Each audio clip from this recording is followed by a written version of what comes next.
The second part of the question again?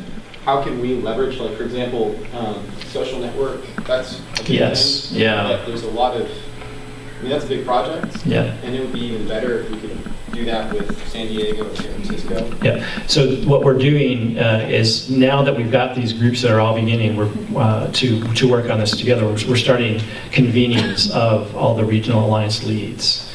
And then they are communicating this out to their networks. So we just spent 2 full days last week, Monday and Tuesday, meeting with each of the regional alliance leads that have already committed to the process. And we'd love to invite you guys to participate in that process going forward. And we talked about just a tremendous amount of resource sharing already in that first meeting. It was blown away by each group was getting up and talking about what they're doing. The next group would be jumping like, oh, we need to figure out how to do that. Can you share that with us? So what we're doing is we're starting to develop collaborative tools. We're going to be using Google's, a lot of the Google tools, and developing online Dropbox so people can actually share documents. So we're going to start working through the cloud, aggregating a lot of those resources and sharing them out. And if you guys can figure out how we can do that through your group, we would obviously love to share that with you and bring you into that process as well. Because I'm just really blown away by the amount of overlap, the amount of things that have already been done. You've got groups that are 2 years ahead of other groups that are just starting the process. And in this age and era, so many people are really documenting and developing tools. And I should have mentioned one of the other design principles is open resources that any of the groups that participate, we ask them to commit to sharing out those resources so they're not proprietary. And we are making all of those resources available to the other groups in the state. I should mention that in addition to the regional alliances, because right now the regional alliances aren't covering every part of the state. I mean, hopefully in 2 to 3 years we would love to be able to cover 70–80% of the state. But people can affiliate and get our resources if you're not a regional alliance. So we work through statewide initiatives. The major mechanism that we're trying to grow the network is by building regional alliances because it's most meaningful at the local and regional level. But we can share those resources out with anybody. They don't have to just be one of our regional alliances. So just want to make that clear as well. We do have a website, but these collaborative tools we're really just developing and we're rolling those out in very short order. So I'd like to figure out how to get your group involved with that. Yes? Yeah. I have 2 questions. One, I guess Dr. Crocker, I really liked his idea of this STEM. I'm a father of 3 children, and when they get to be teenagers, you got to have a carrot and a stick, and we need to have a carrot for STEM, and scholarships is a one-way. That would be an incentive if everyone in the county kid knew, hey, we have 50 scholarships to pursue STEM.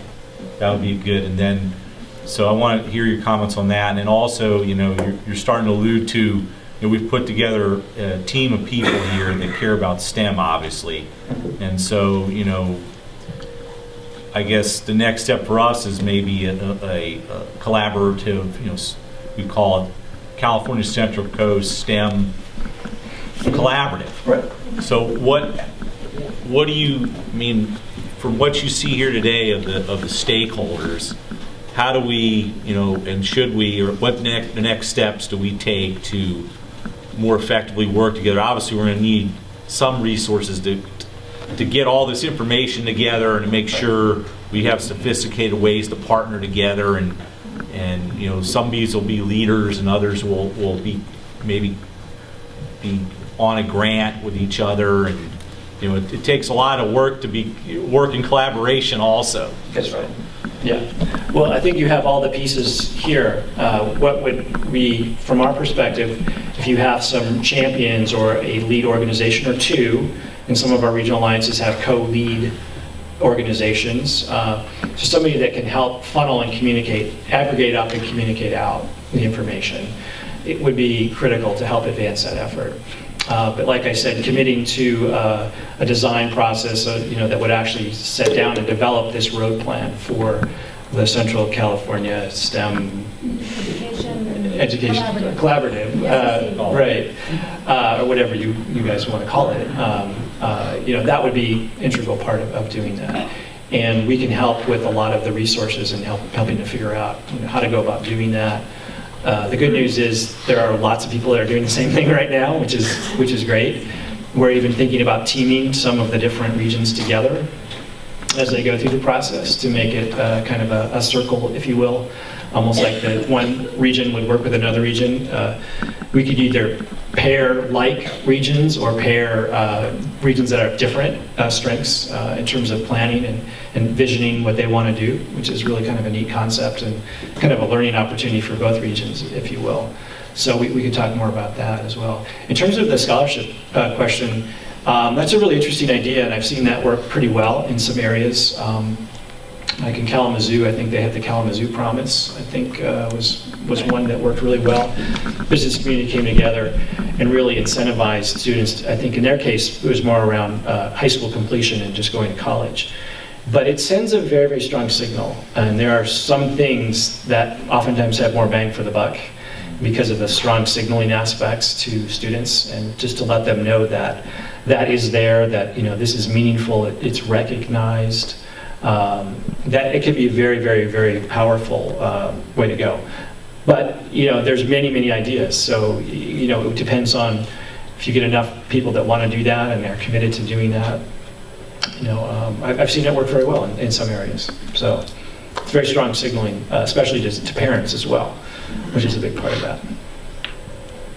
What is STEM's success, mission statement, and what are your success targets?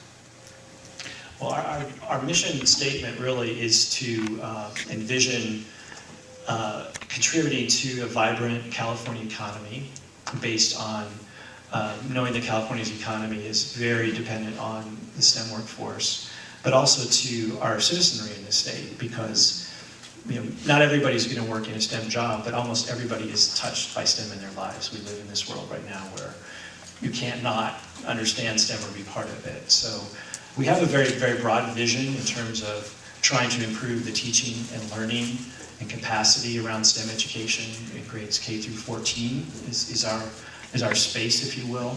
We obviously care about what happens before that and care about what happens after that, but we've kind of narrowed our target because we think that's where we can provide the most leverage, if you will, and make the most difference. Those were where the biggest pipeline, if you will, the leakage from the pipeline happened, and some really key points.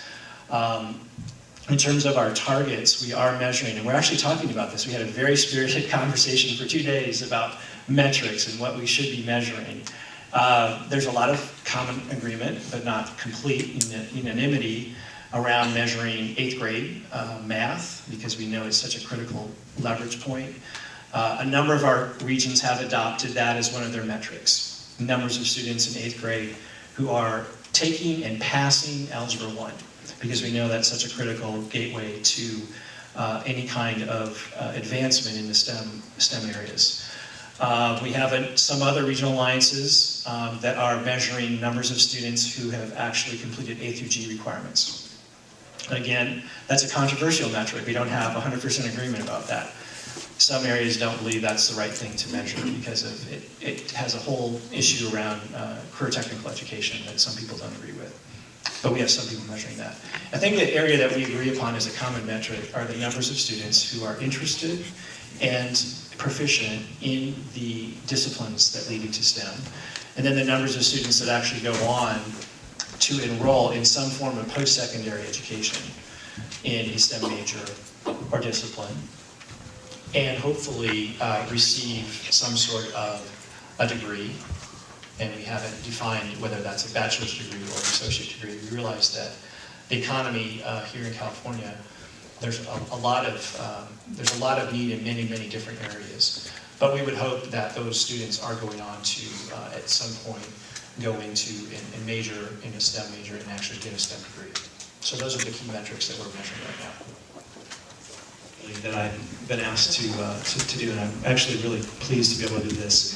I wanted to call Anne-Marie Bergen up, please. Most of you probably know Anne-Marie. I've only had a chance to meet her very recently, but I know she's one of your real stars here in this area. And actually, new in this area, but she's really one of our national treasures. Some of you may know she just came back from Washington, D.C. this week.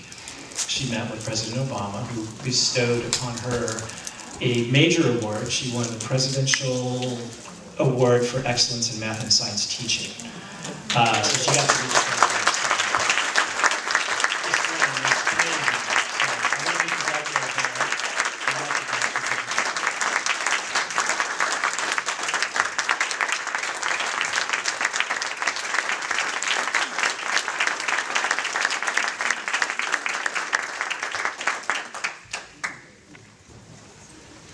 And we also wanted to honor Chris Rowe, can't believe yet, with an equally, actually it is spinning counterclockwise in the proper direction as the Earth does rotate from the North Pole. I think it goes up without dropping. Careful, it's delicate, don't let it fall off. So this is our floating Earth globe for your desk.